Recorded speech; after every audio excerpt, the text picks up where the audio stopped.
ಸರ್ಕಾರಿ ಬಸ್ಸಿನ ಮೇಲೆ ಟಿಪ್ಪರ್ ಮಗುಚಿ ಬಿದ್ದ ಪರಿಣಾಮ 17 ಜನರು ಸಾವನ್ನಪ್ಪಿದ ಘಟನೆ ತೆಲಂಗಾಣದಲ್ಲಿ ನಡೆದಿದೆ.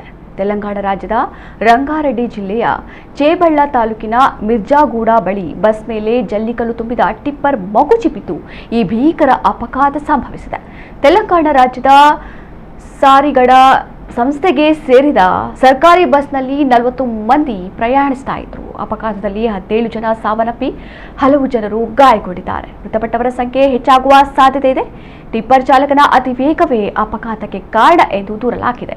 ಟಿಪ್ಪರ್ ಮಗುಚಿದ್ದರಿಂದ ಬಸ್ನಲ್ಲಿ ಜಲ್ಲಿಕಲ್ಲುಗಳು ತುಂಬಿಕೊಂಡಿವೆ. ಗಾಯಗೊಂಡ ಹಲವರ ಸ್ಥಿತಿ ಚಿಂತಾಜನಕವಾಗಿದೆ ಎಂದು ತಿಳಿದು ಬಂದಿದೆ.